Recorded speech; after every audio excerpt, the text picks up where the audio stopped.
Welcome to another edition of Highliner News. I'm Jaden. And I'm Taryn. Staying healthy is a challenge for most over the winter months. Reporter Natalie Lemnis picked up some tips from the nurses at City County Health. I think the most simple trick and the number one recommended way to stay healthy is hand hygiene. Eat healthy, Yes. well-balanced diet, get a lot of rest, get plenty sleep. Fluids. Water. Exercise daily, at least 20 minutes. I also think limiting stress. I think people your age go through a lot of stress. Another one I think of so often is tobacco prevention.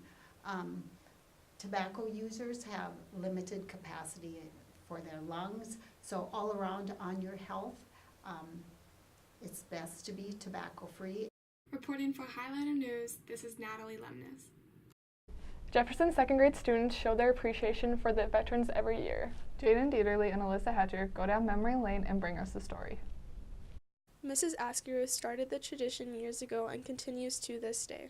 It's just tradition that all the second graders always do a Veterans Day program because I think it's so important that they learn about the veterans and what they've done for our country and for them. I usually start about 4 weeks. The great thing is I get to see my students every day. Although it may seem difficult, she does her best to make it enjoyable for everyone. It was very, very easy because they love the music, because I try to pick music that I think that they're going to enjoy singing. Here are some moments we captured.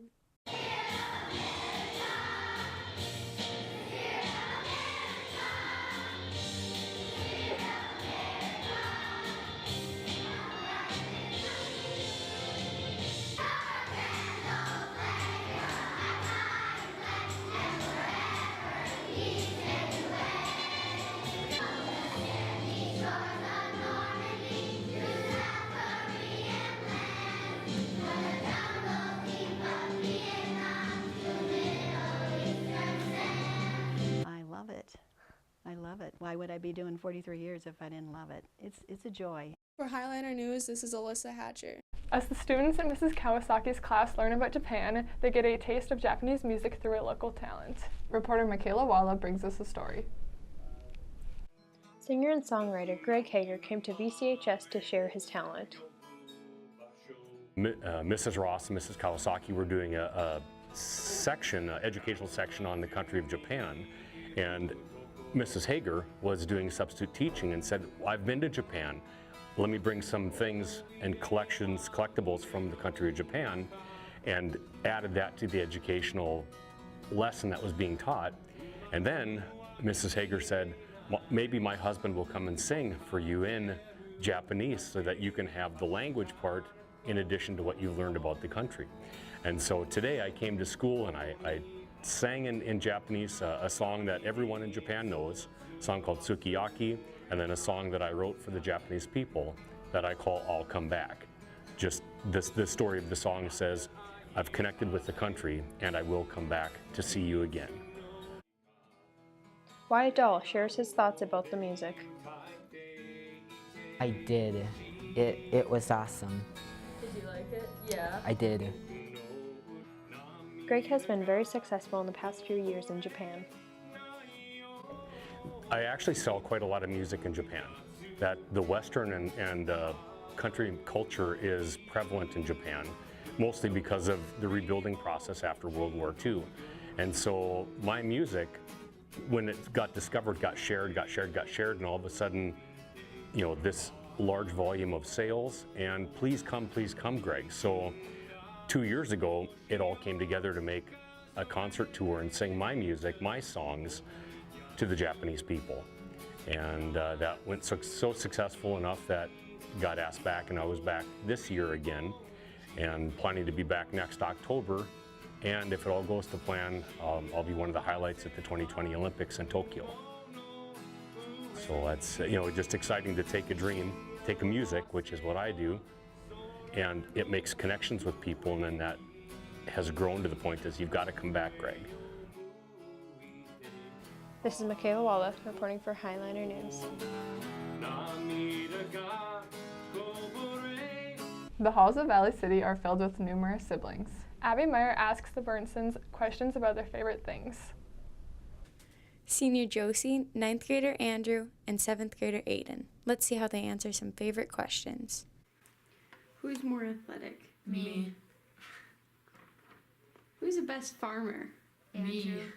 Yeah, just kidding, it's Andrew. Who can chase a cow the best? Definitely me. No. No.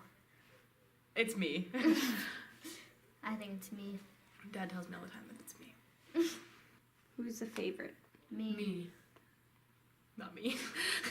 Who helps mom the most? Me. Josie. Okay. Who's Ace's favorite? Me. Me. It's Aiden. Who causes the most trouble? Josie. Yeah. This is Abby Meyer reporting for Highlander News. VCHS cheerleaders do not relax between football and basketball season. Reporter Sadie Janice tumbles into the story. The Valley City Cheer Squad went to competition for the first time on November 10th. We caught up with them the day before, and they shared with us what they thought was the hardest part about going to competition. Getting ready and making a routine and getting it perfect and ready. It's nerve-wracking. Probably to quit practicing because I'm a perfectionist. Mastering the stunts. I mean, I'm not very good at stunting, so I feel like I'm gonna constantly drop them. I hope that we're gonna do good. I hope so. We've been practicing for so long, I do believe we can. The Valley City Cheer team placed 9th in this competition. The squad is planning to compete in another competition in March. This is Sadie Janice reporting for Highlander News. Ever wonder what students and staff own as pets? Let's take a look at two students' unusual pets. In the halls of Valley City, there may be a student who owns a cat or a dog, but there are also students who own out-of-the-ordinary animals, like Sam Mayhus and his chickens. In that coop, which is a bantam flock, there's around 24 of those white silkies, and then there's one black one. It's a rare breed. This coop, there's 2 roosters. That oldest one is a Delaware, and that one right there is a Delaware cross. And there's about 6 Buffalo Pigtons, 4 Delaware hens. The rooster's also a Delaware, and 2 ducks. And Riley Seahawk with his ferret, Mocha. So this is Mocha. She is my 2-year-old ferret. I chose Mocha because she liked being held out of all the ferrets at the store that I bought her at. I picked Mocha as a name because she just looks like a mocha coffee. This is Riley Seahawk reporting for Highlander News. Dance season is in full swing, and 2 lucky teachers were asked to participate. After giving it their all, London Dietrich leaps into the story.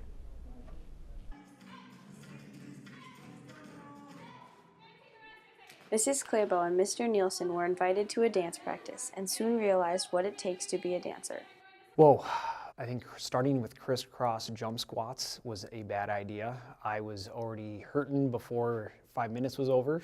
After that, I think it got a little bit better. I'm definitely not as flexible as hardly anyone, but it was a heck of a fun time for that hour I was with you guys. I'd say the hardest part was the stretching. I know I'm not that flexible, but watching all the dancers, it was unreal how much time and effort they've had to put in over the years to get to the flexibility that they currently have, because Mrs. Clabo and I weren't even close to what they could do. It was amazing. I don't think I did anything really well. Maybe my effort was good and my attitude was good, but I don't know if I could claim I was good at anything after that. If I was going to be a dancer, the flexibility would be my downfall as of right now.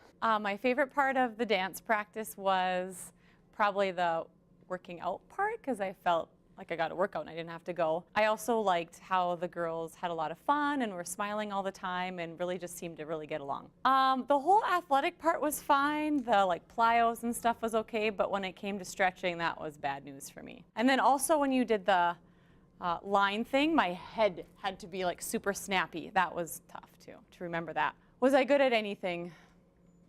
I was maybe good at keeping up with the girls athletically, but not stretchy-wise. Even though they found dance practice challenging, they both have talents that impressed everyone.